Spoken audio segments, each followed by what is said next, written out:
You're listening to the More Than a Worship Leader podcast. Here's your host, Gary Durbin.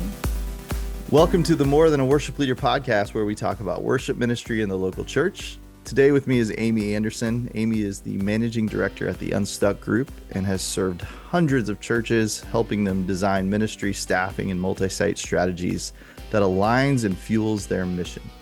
Amy and her husband, Jason, have been involved in church ministry for years and are currently at Crossroads Church in Woodbury, Minnesota, where Jason is the lead pastor. So Amy, thank you so much for being on the podcast today. Great to be here with you, Gary. Yeah, and what our listeners don't know is that Amy and I go back almost 20 years when, I was a young worship leader and looking at a position at her church in Minnesota, big church. Big church. I think you would have been my boss's boss, if I remember that correctly. Probably, yeah. Yeah. But it was great to have that time out there and get to know you. And we've stayed in touch. Amy is like the person I call every so often when I have a very important question about church. And you've been very gracious to me on those phone calls. So thank you so much. Yeah, it's been great to hear your story unfold over the years, watching you be a young worship leader down in Florida, if I'm remembering right. Yep. Well, Amy, why don't you tell us about your background and path to and through ministry? Sure. Well, I'm all about the local church, and I always have been. That's the Unstuck Group. You know, our mission is to help pastors lead unstuck churches. So I am with a local church across the country just about every week of the year. But before that, I was on staff at Eaglebrook Church in Minnesota. I was the executive director over weekend services. So my job was to take our pastor's vision for the weekend and be the bridge to all of our artists through that. And that's what I did the entire time I was there. I was there for 12 or 13 years, from one location in White Bear Lake to 6 locations and 20,000 people across the Twin Cities. It was amazing. But prior to that, my husband and I, when we were in our late 20s, we were believers, but we weren't following Jesus. And we had 3 little kids in tow, and our marriage was just suffering. And we both wanted to be married, but we didn't want to be in this marriage the way it was playing out. So we went to marriage counseling, and our counselor eventually said, you guys need to get back to your faith. And we had friends who invited us to go to Eaglebrook Church. And it was life-changing. It changed that experience. That church was just ready for us. They designed their weekend to be a big front door for people outside the faith and church. And so when we showed up, they were ready for us. And we just felt like the pastor was talking right to us, that God was using him to speak right into our lives. And our kids love the kids ministry, and the worship would just make me cry. And all that to say, we recommitted our life to the Lord. We both eventually went into full-time ministry. My husband went back and got his master's of theological studies, became a teaching pastor, campus pastor, today a lead pastor. So I really believe that the church is still the hope of the world. And so that's where all of my talents and energies go to these days. What year was it when you went to Eaglebrook? When we first started attending, it was in 1998. And then went on the staff team 4 years later. They basically called me up because I was serving, we were giving, we were in groups, we did everything they told us to do. And God just fast-pathed our learning and experience. And so it was 4 years after that they asked me to quit my corporate job and go into ministry. Was that a tough decision? No, because God had already been preceding it. I mean, I think the last year or two in my corporate job, I was more a pastor then than I ever was. It was like God was using me to minister to the people around me. I mean, I was in a leadership role, but my one-on-one meetings or the knocks on the doors were all about personal things and finding help. And I passed out back then so many cassette tapes of messages. Nice. And invitations to come to church. But God had been creating a restlessness. I knew something was coming. I just didn't know what or when. And of course, it was a huge pay cut. Big step of faith for my husband and me to both be on a church staff team, together. But for most of that time, we absolutely loved it. It was just so central to our lives. Still is today, but we don't work together anymore. Yeah. Yeah, I'm glad you mentioned the pay cut. That's something I've Mm-hmm. encountered in my life as God has, directed me in different Mm-hmm. directions. And remember having interviews with people or pastors, and they're like, "Yeah, we can't match the salary that you're getting right now." Mm-hmm. And I think the Spirit just spoke through me in those moments. I remember saying one time, like, "Well, I would hate to end the discussion based on money." Yeah. Like, what is God doing here? And you work for Unstuck, and I think a lot of people are stuck uh, Mm-hmm. because they probably can't get past salary or things like Mm-hmm. that. And yeah, as you and I know, when God guides, He provides, and Yep. it's cool to see that stuff unfold and see Him bless you more than you would Oh, have every imagined. ministry position I've ever taken, Unstuck included, I took a pay cut because I was Mhm. so drawn to the mission of the organization. And I tell pastors this all the time.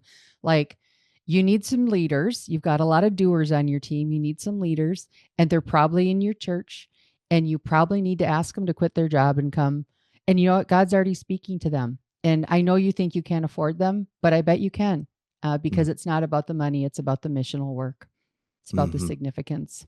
Yeah.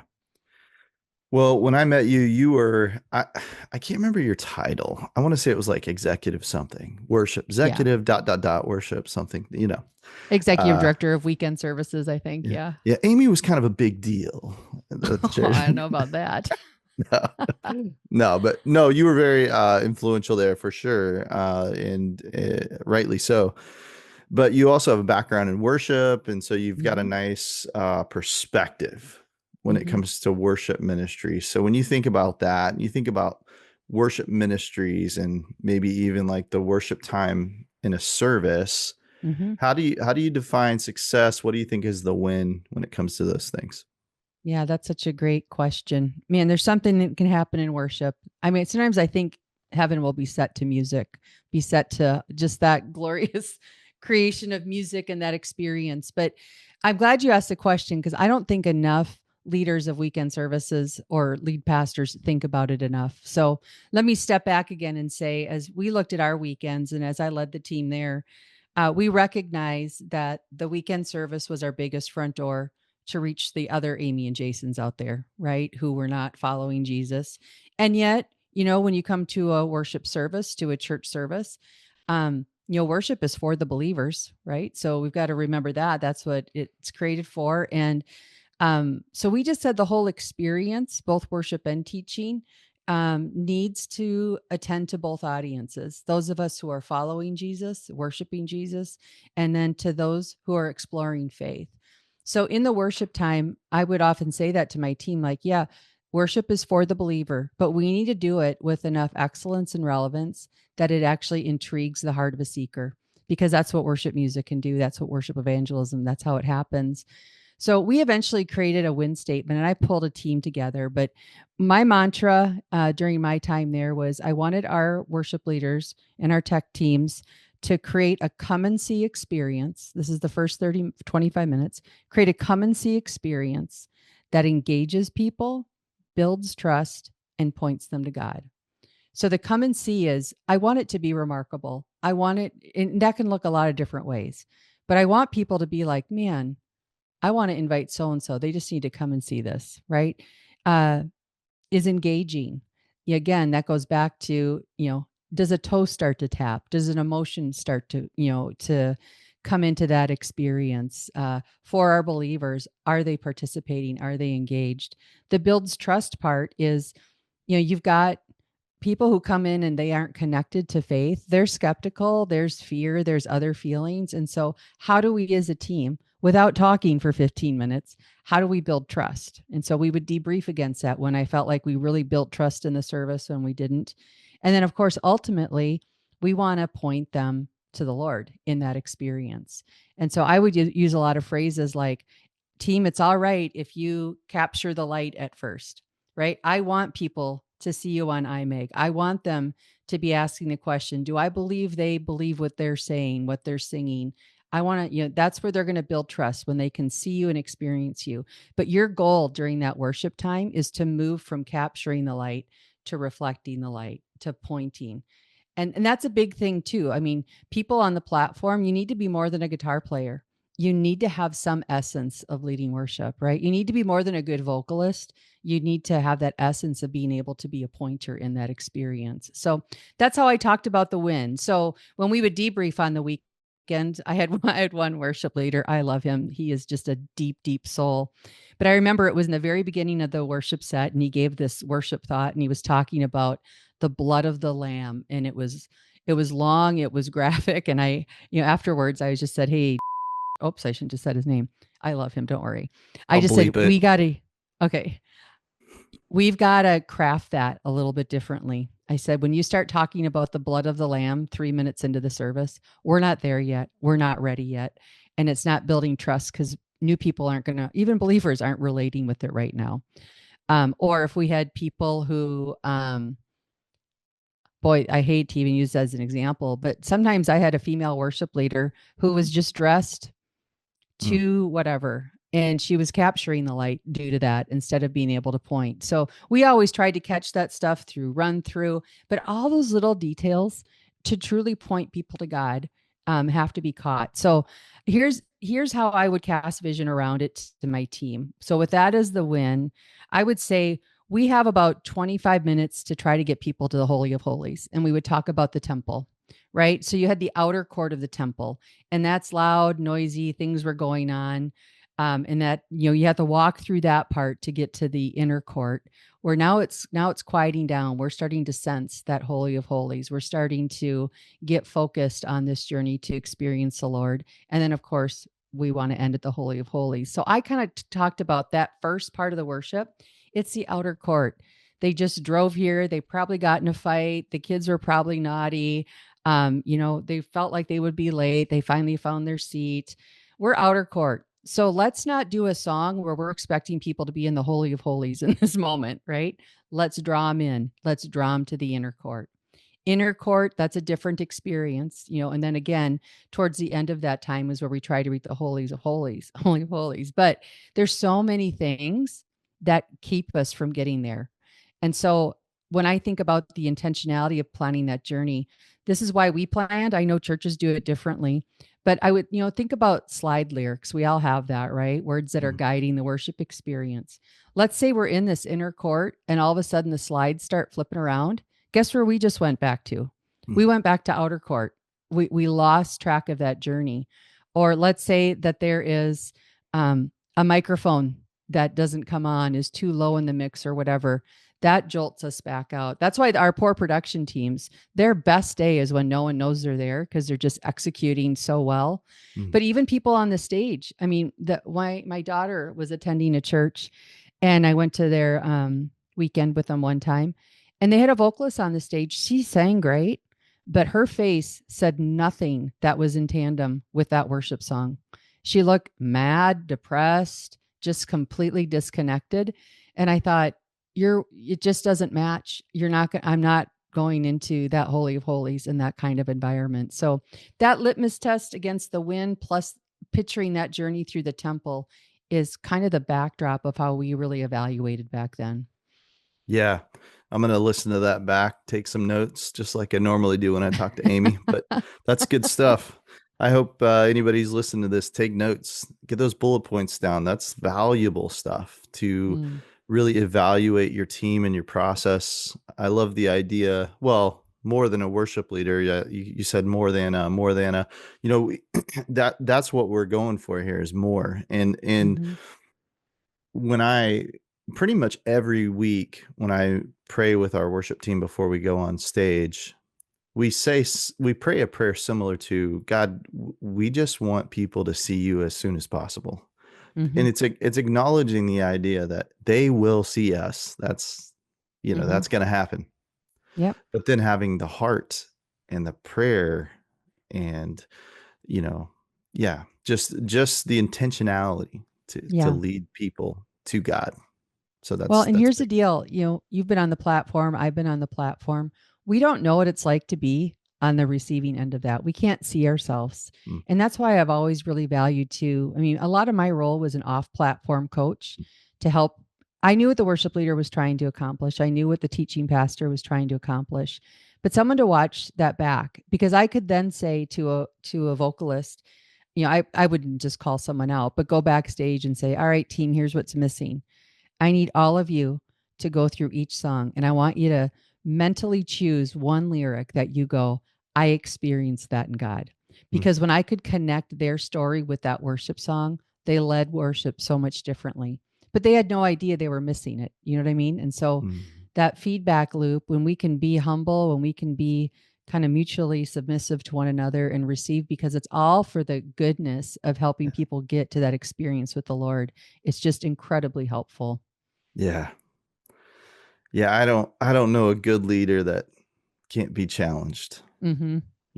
and as people who lead worship, we need to be challengeable. We need to be humble and be open and listen. Man, Mm-hmm. I've learned to listen. Even if the advice or the critique is off a little bit, it Mm-hmm. doesn't hurt me to listen to it and Mm-mm. take it in. And it might be right. I need to improve, but that comes with humility. We got to all work on that. Pride will That's get us. right. Yep. Pride will get us. Real quick, let me take a left turn and just talk about where you're at right now with Mm-hmm. the Unstuck group. Could you just quickly share how you got there and what's going on with that now and what you guys are doing? Yeah. Well, it's such an honor to be a part of the Unstuck group. Not very many people get an opportunity to see the church across the country. And I'll tell you what, it's such a beautiful thing to see the church across the country, all these different expressions, all these different, we all have the same mission, but how we live it out and where our mission fields are. So I ended up getting connected with the Unstuck group through a mutual friend with Tony Morgan. Tony was our founder, he was our lead strategist. And he founded the Unstuck group. I think we turned 16 years old this May, which is fun. Been with the team for 10 years, but I met through friends in ministry. And I have been the director of consulting during that time, which I often call like the director part my side hustle. Because again, I'm with churches. We're coaching them. Well, we're leading them through a process. So it's a three legged process. First, we go and we lead them through what we call a ministry assessment. And we just pause for a day, and we have several objective and a few several subjective and a few objective measures to help them just identify before we start planning.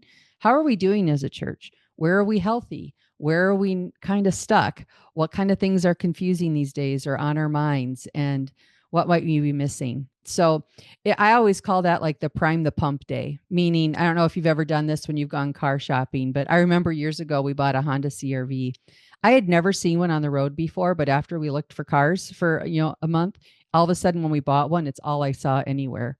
And so that visit kind of helps the churches look at their church, think about it. And then it's amazing what the Holy Spirit does in that time to prepare them for planning. Then we spend 2 days really seeking God, where are you calling our church to go? And so that's like a 3 to 5 year, what might God do through our church? And then we put together strategic plans to help them get there. And then the third engagement is where we help them align their people. So we look at the people side of their ministry and help them get a healthy structure. So that's what I do most of the time. And then I lead all of our consultants. So it's a smaller team than you'd guess, but it's been just amazing. The journey Unstuck has been on the past 10 years, especially when COVID hit. We're like, uh-oh, I wonder what we should do. And God just used that time to help us create content to help churches through that crazy season. And today, I think we're a leading voice for a lot of local pastors. We have 16,000 people that get our Unstuck Church report every quarter. But I'm now the managing director. We lost Tony in September. He and I are the same age, so, and he was my friend in ministry, and we shared the podcast together. But Labor Day, he had a heart attack, and 2 days later, he passed away. So it's been a sad year for us. Ironically, it was our best year as a ministry, as a business, but it was our worst year on the friendship side. So Yeah. we're a leader, we're a team-based leadership team. So, but I hold that role just for any decisions that we need to make that maybe we don't have consensus on yet. I'll be the greater amongst equals to make that call. Yeah. Well, thanks for sharing all that, and very cool and exciting to hear and see how God is using you through the Mm. Unstuck group to help churches. So to wrap up, I, I think I want to ask one more question that would be centered more for worship leaders. When you think about Hmm. worship leaders, all sizes of churches, I'm sure you've given a lot of advice to worship leaders, but when you think about worship leaders where they are right now, some worship leaders feel stuck as far as Hmm. maybe how their team is doing, or musically growing or not growing, numerically, whatever it may be. What advice is something that you find yourself giving to worship leaders right now? All right. Well, I don't know if this will be super popular with your listeners because I don't know if it's always super popular with worship leaders when I try to share this. But um, here's one of the things I've experienced in the worship experiences. Um, so I told you about our worship leader where he sometimes he would try to go to that holy of holy moment too early in the service, like we really weren't in a journey, or like all the song selection is the inner court, so there's never been a journey.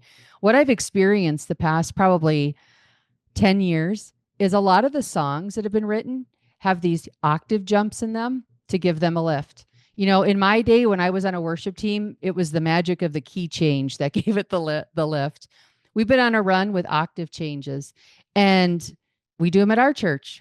And so you go through this octave change. I'm just telling you, those of us who are trying to experience Christ, we can't sing it. And you know what else we can't do? When you start to sing the alternate melody that you heard on the original recording, but you just taught us the melody and then went off on it. I'm not singing anymore. I'm not in the Holy of Holies.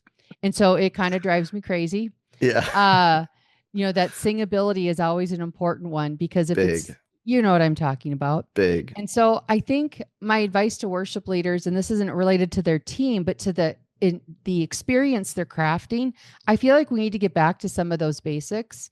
Like lead me. Don't stop singing and pull off the mic and pull out your ears so you can hear the room. I'm glad you enjoyed that, but you're not leading me. And don't close your eyes for 25 minutes while you lead me because I'm just watching you worship now. So I think sometimes we've gotten just a little lazy on what the role is in guiding a crowd of people through a worship experience. So that would be that kind of advice. On the team side of it, one of the things I learned early on when I was leading at Eagle Brook is how talent draws talent. And so sometimes I think because a lot of us are wired relationally, we don't make the calls that need to be made to bring that worship experience to the level it needs to be at. We don't move people off the team who need to be moved off the team.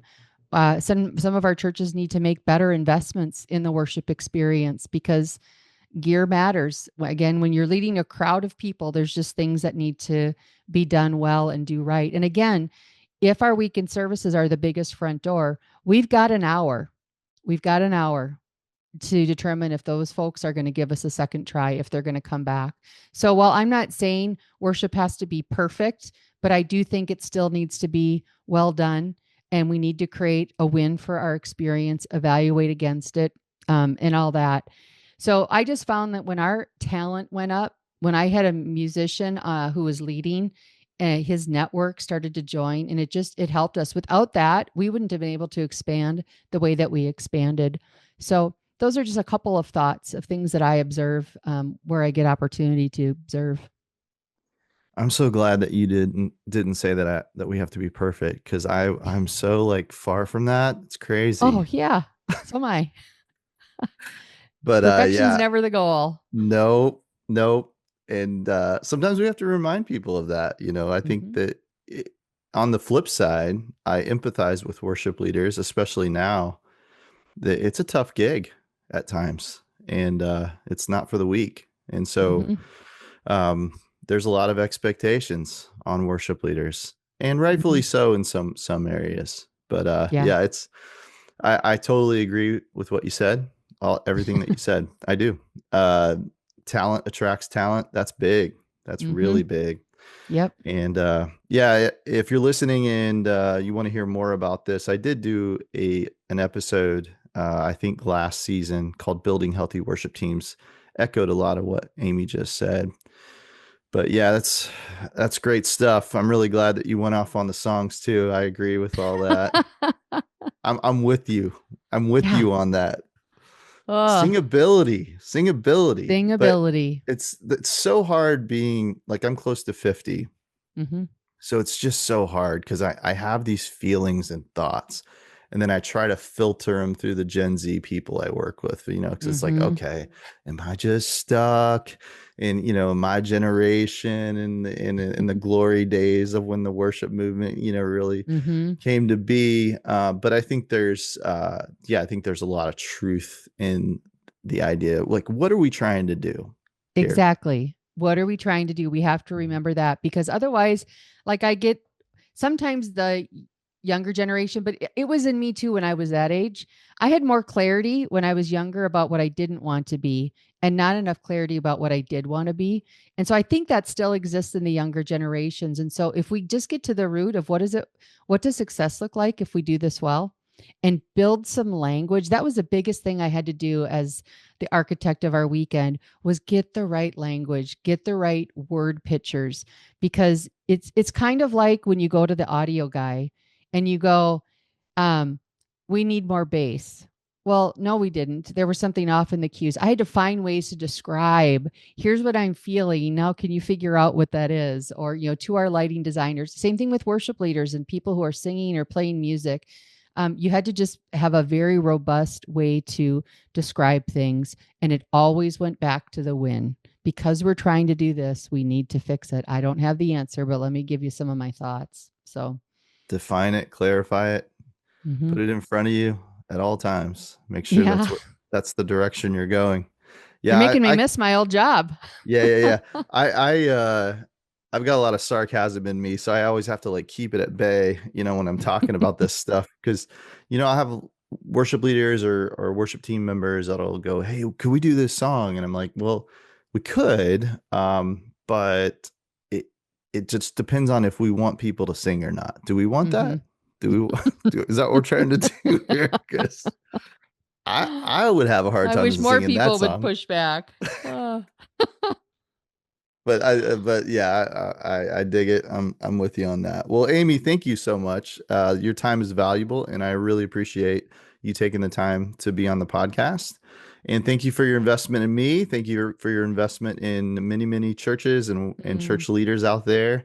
And also, not to mention, thank you for being a pastor's wife. That's just a whole nother gig, right? I mean, Oh, that's the best. we didn't even talk about that. Yeah. But I genuinely thank you for all that you do, and I appreciate you being on the podcast today. Thanks for having me, Gary. Thanks for listening to this episode. Please add this to your podcast list, review it, and share it with others. And don't forget about Gary's books, More Than a Worship Leader and More Than a Band, available on Amazon today.